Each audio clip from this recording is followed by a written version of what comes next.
3. Hi everyone, my name is Zuhair Syed and I'm running for City Councillor in Ward 42 in the upcoming by-election on February 13th.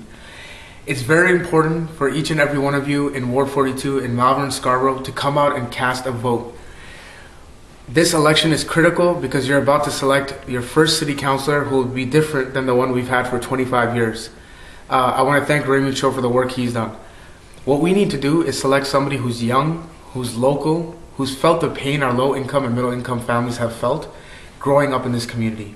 For too long, we paid our fair share of taxes and we haven't gotten our fair share back from City Hall. Our roads need to be fixed, our snow needs to be removed, our children need a better education, and our classroom sizes are too large and daycare and after-school programs aren't funded, and we don't have subways. Since 1990, we've been asked that a report was put in for subways and we still don't have that. So what we need is somebody who's young and locally raised to step up to the plate. What I want to say to you is that it's very important that you come out and vote because your vote really affects. Your councillor is the first step between you and government, and they can affect anything from little issues to all the large issues in your ward. So come out and vote on February 13th. The first thing I want to do is create a community council where all relevant stakeholders will come to the table and affect even the smallest things, and I plan to be at your doorstep whenever you need it. So come out and vote. It's very important that you choose a city councillor who's local, who's from here and feels your pain. So what date is it, the last day to vote? The last day to vote is February 13th, which is a Monday. This upcoming Monday that's coming up, you can vote in your local voting booth wherever you normally vote for all your elections. Okay, so I also want to know, now we heard just in the past 2 years that Rouge River has condensed, and I know that the area has been split into 2. Can you talk to us a little bit more about that, how it's going to work for the councillors from that point of view? So what will happen is it'll be split, and when this split happens, you're going to have to elect new people for both areas. So when that happens, the nomination will come up federally as well, and provincially. So these things will happen.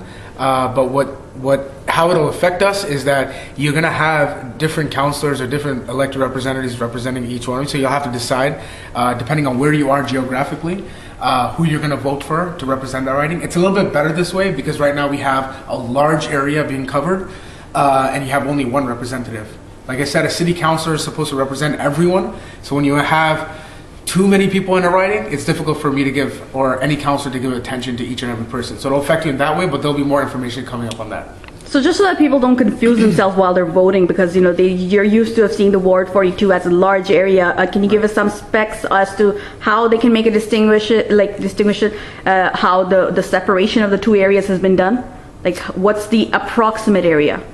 Well, I think somewhere around Nielsen, it'll split. Yeah. I don't know the exact parameters. I'll have to look that up for you. Okay, sure. So we suggest most people to go and look into it, but you're saying around Malvern Nielsen. Absolutely, yeah. What I would say is that there will be a lot more information coming out on that, and it's very important to be informed, but I know that the people running the elections, the elections clerk, they'll make sure that you guys have the information that you need with your voter cards so that you can have an idea as to whether you fit into which riding. So a lot more information will come up. I advise you to look into it as well, and we'll try to circulate as much as we can. So are there any particular candidates that we want people to know, make sure that they don't mistake them for our riding that you're going for the other part? Can you name a couple of names that they should know that aren't part of the riding that you're in? Well, right now we don't have that. That has not happened yet. Oh, so okay. because it hasn't happened yet. Is it the first time, really? It is the first time. So what we're going to do right now is it still covers the entire area from Markham, McCowan Road, south of Shepherd, to Highway 401, to Steeles, and to Pickering Town Line on each side. So all the candidates running right now, all 29, cover this area.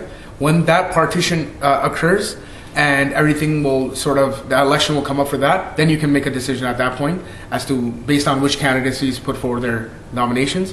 But at this time, all of us candidates are representing this current area. What year was it the last time they had the provincial councillor elections? 2015. 15, is it? Yeah, I think so. I would say 2000, because 2014 is your general elections. Yes. I'm going to go with 2015. If I'm wrong, I apologize. People are, no, we'll look it up, but people are very, they're very confused because there was so much action and deliberate activity with the provincial and the federal elections just before. So do you have a message for them, just to encourage them to go out and vote again? Yeah, because Look, the most important thing for everyone to understand is that every vote that you cast for every level of government, municipally, federally, and provincially, affects different things. For example, your hydro bills, I'll give you even a better example. Your gas tax that was just went up from 2% to 4% by our Premier of Ontario, that is being run provincially. So that's a provincial issue. Then you have federal issues. You have municipal issues, such as your property taxes. So different things that affect you by our taxation system, whatever taxes you're paying right now, whatever rules are applied municipally, local, federally, and provincially, that affects different levels is affected by different levels of government. So I would encourage you to get educated on what's being affected by each one. I'll tell you, each one is very important. So there's a lot of people bring up issues, telling me about their hydro bills, telling me about different things like their wages. That your counselor can't do that for you. Another level of government will. However, there are a lot of things the counselor does deal with. They do deal with the property taxes and the fact that that has been going up. They do deal with things like making sure that they work with other levels of government to get the subway here, right? That's what the counselor has to work with your MPP and MP. So it's very important to be educated on which levels of government are responsible for which things. So the councillors are not MPP? No, they're not MPPs, and they don't have any jurisdiction over wages or hydro bills, but they do have jurisdiction over things like that are very local. So they have things, if there's a road that needs to be fixed, or congestion on the highways, which we're all affected by, or if you think your property taxes are going up too much, but you're not getting taxation back from the City of Toronto here to invest in our communities and our infrastructure, community building activities like community centers, these are all huge issues in our communities that affect us locally, and your council can do that. The counselor's most important job, though, is to be an advocate for you for any issue that you have. So your first step would be to go to your city councilor, and then you escalate to other levels of government. So my job is to be an advocate for you, and I plan to do that. That's great. So just one last thing. Now, can you explain a little bit about how, I can see you're very passionate, but about your passion as to how much work you've kind of put into it since the beginning in terms of your knowledge and volunteering experience. How much work have you done previously? Absolutely. Myself, I said, as being a local citizen, this is my first time running, but I have a good team behind me because they believe we need somebody local, somebody young, somebody who's felt the issues. Having been grown up in Ward 42 my entire life, I've volunteered extensively with the Canadian Cancer Society and with the Rouge Valley Centenary Coronary Unit, and I've also worked with that councillor Raymond Cho in the past on his local initiatives like donating to community shelters, running food drives, stuff like that. But when I was at the University of Toronto Scarborough, being the president there for 2 years of the Students' Union, the biggest thing that I was able to have the privilege of doing was to work on the Pan American Games and to pass the student bid, and work with the City of Toronto to bring those facilities that's still being run today.